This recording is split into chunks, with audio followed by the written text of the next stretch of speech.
Il y a quelque chose d'étrange dans votre monde intérieur. Au moment où vous regardez une pensée, elle se transforme.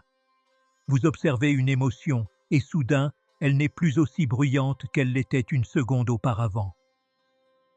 C'est presque comme si votre attention possédait ce pouvoir silencieux, subtil, invisible, mais incroyablement transformateur. Et honnêtement, ce n'est pas seulement de la poésie spirituelle. Même la physique murmure la même chose. En mécanique quantique, une particule existe comme pure possibilité jusqu'à ce que quelqu'un l'observe. À l'instant où vous regardez, l'onde de potentiel s'effondre en un résultat défini, presque comme si l'univers lui-même se penchait et disait « Tu regardes maintenant, alors laisse-moi prendre forme pour toi ». Et sans vous en rendre compte, vous faites exactement la même chose à l'intérieur de votre esprit. Chaque fois que vous vous tournez vers l'intérieur, quelque chose se réarrange. Une pensée se dissout comme si elle était embarrassée d'être surprise. Une envie dessert son emprise. Une peur rétrécit comme une ombre touchée par la lumière. Et vous pourriez vous demander comment quelque chose d'aussi passif qu'observé pourrait avoir un impact aussi actif. Mais c'est là que les choses commencent à se tordre. Au moment où vous commencez à vous demander pourquoi l'observation détient un tel pouvoir, une autre question se glisse derrière. Qui fait l'observation? Et pourquoi cet observateur semble-t-il si glissant, comme si vous essayiez de retenir de l'eau dans vos mains? Au début, créer un observateur intérieur semble être un progrès.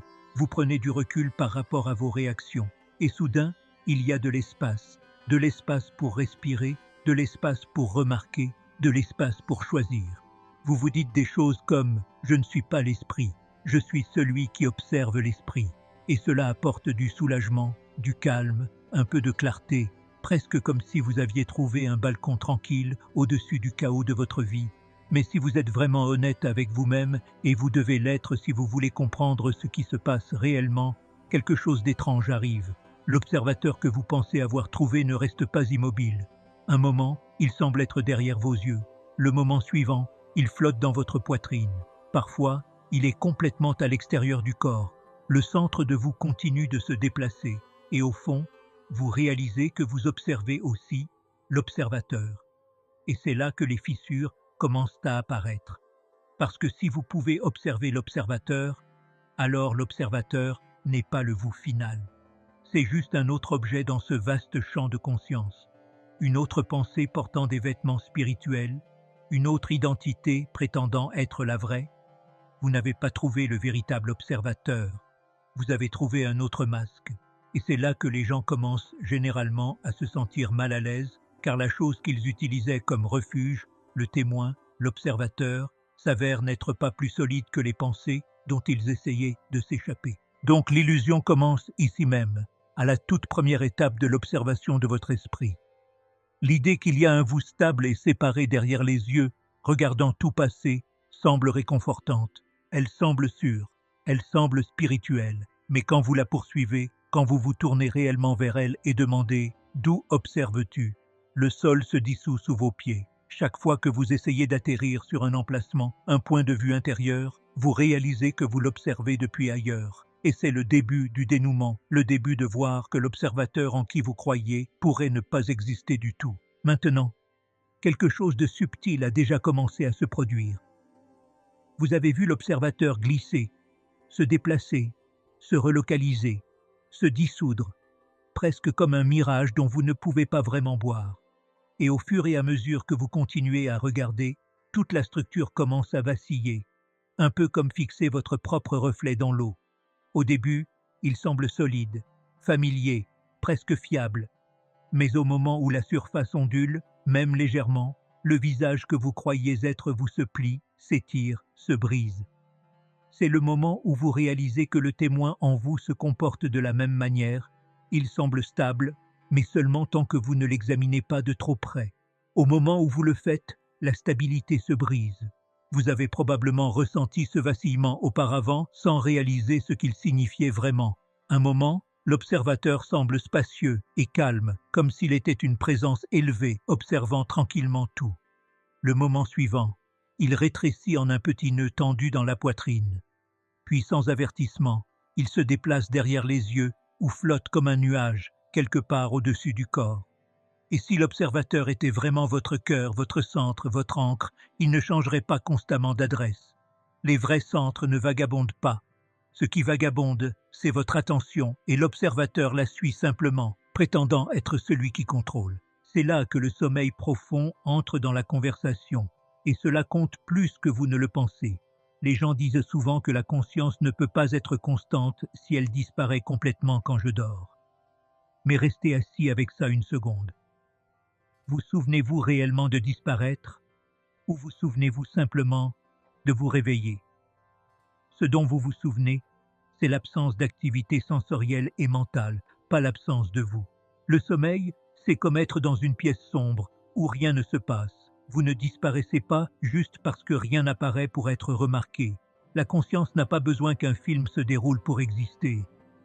Elle est là avant le rêve, pendant l'obscurité sans rêve, et après.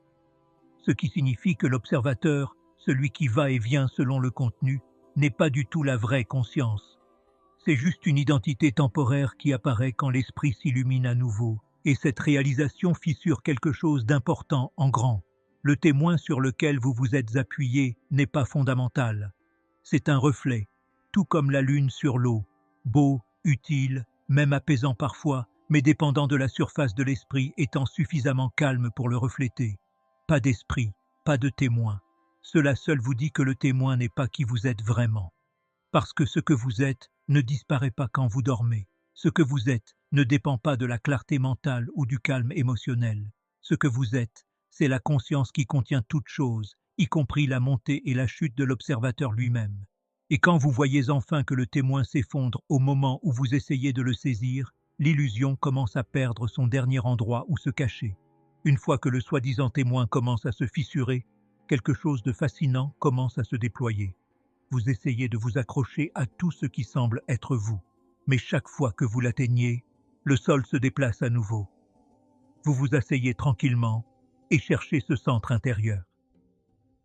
Peut-être qu'il ressemble à une pulsation derrière les yeux, une lueur dans la poitrine, ou une douce présence flottant quelque part autour de vous. Et pendant un moment, il semble que vous ayez enfin trouvé le seul endroit qui semble indéniablement comme « je suis ici ». Mais ensuite vous réalisez quelque chose de subtil. Pour dire que le centre semble être dans la poitrine, vous avez dû observer ce centre, ce qui signifie que celui qui l'a vu se tenait déjà ailleurs. Alors vous tournez votre attention vers l'endroit qui semblait être le véritable observateur, et immédiatement, il devient une autre chose que vous observez, un autre objet apparaissant dans la conscience. C'est presque comme essayer de trouver la fin d'un couloir bordé de miroirs. Chaque fois que vous pensez avoir atteint le dernier, un autre reflet s'étend derrière lui.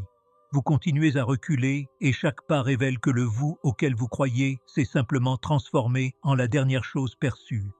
Corps perçu, esprit perçu, même présence subtile perçue.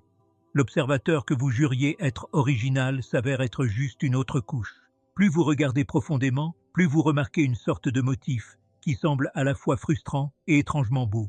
Le sens du moi se comporte comme un voyageur changeant constamment de siège. Il saute d'un emplacement à l'autre dans votre espace intérieur. D'abord un point, puis un nuage, puis un sentiment spacieux, puis rien que vous pouvez pointer du tout. Et au moment où vous essayez de le verrouiller, il s'évapore en une autre apparence. L'esprit continue d'offrir de nouvelles versions de vous-même, chacune plus délicate que la précédente, chacune affirmant « c'est le vrai observateur » et chacune disparaissant à la seconde où vous l'examinez de près. Ce qui vous reste n'est pas un emplacement plus clair, c'est la réalisation que tout ce qui a un emplacement ne peut pas être vous.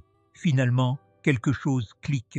Vous ne remarquez plus seulement le déplacement de l'observateur, vous remarquez que la recherche entière elle-même s'est déroulée à l'intérieur de quelque chose de bien plus ouvert que n'importe quelle version du moi. La conscience ne recule pas, elle ne se cache pas derrière une porte finale, elle n'attend pas que vous l'attrapiez, elle est simplement ici, partout, sans limite, sans contenant.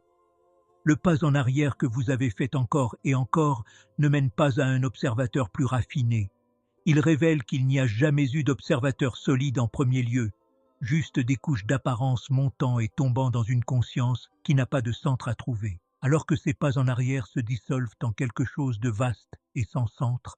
une vérité silencieuse commence à se former, non pas comme une pensée, mais plutôt comme une reconnaissance qui vous attendait toujours. Quand chaque version de l'observateur glisse entre vos doigts, il vous reste quelque chose que vous ne pouvez plus réduire à un point. Et c'est là qu'il devient clair que regarder ne signifie pas qu'il y a un observateur. Voir n'exige pas un voyant. La conscience n'a pas besoin d'un petit soi assis dans une pièce cachée derrière vos yeux. Toute l'idée d'un quelqu'un intérieur, un témoin interne perché derrière l'expérience, commence à ressembler à une histoire d'enfance que l'esprit continue d'essayer de raconter longtemps après que vous l'ayez dépassée. Vous pourriez remarquer une sorte de soulagement étrange ici, parce que pendant si longtemps, il y a eu une pression silencieuse pour tout maintenir ensemble, pour garder un œil sur vos pensées, vos émotions, vos réactions, vos histoires. Mais quand l'illusion d'un observateur interne tombe, ce poids disparaît soudainement. Il ne reste personne à l'intérieur essayant de suivre, contrôler, gérer ou interpréter chaque moment de votre vie. La conscience se produit simplement sans effort, de la façon dont la lumière du soleil éclaire une pièce sans penser à où briller. Pas d'opérateur, pas de gestionnaire intérieur, juste le mouvement naturel de la conscience s'exprimant elle-même sans avoir besoin d'un centre auquel appartenir. Et c'est là que tout se retourne. Au lieu d'être quelqu'un derrière l'expérience, vous commencez à sentir que vous êtes l'espace dans lequel l'expérience apparaît. Vous n'êtes pas celui qui observe les pensées. Vous êtes l'ouverture dans laquelle elles montent et tombent. Vous n'êtes pas derrière les sentiments. Vous êtes le champ qui leur permet de passer à travers. Vous n'êtes pas au-dessus de votre vie. Vous êtes la vivacité elle-même, sans frontières, sans emplacement. C'est comme réaliser que le ciel a essayé de s'identifier comme un petit nuage tout ce temps. Le nuage va et vient, mais le ciel n'a jamais eu de début ou de bord pour se définir. Quand l'esprit essaie une dernière fois de s'accrocher à une identité, peut-être comme conscience pure, peut-être comme témoin du témoin, vous remarquez que même ces versions subtiles peuvent être observées. Et au moment où elles sont observées, elles se dissolvent à nouveau dans cette même clarté, sans limite. Il ne reste personne à trouver parce qu'il n'y en a jamais eu. Ce qui reste n'est pas personnel, ce n'est pas séparé, ce n'est pas un objet, c'est le simple fait lumineux de savoir, sans centre, sans propriétaire, infini. Et la belle chose, c'est que c'est là depuis tout ce temps, tenant silencieusement chaque moment de votre vie, sans jamais avoir besoin de s'appeler vous.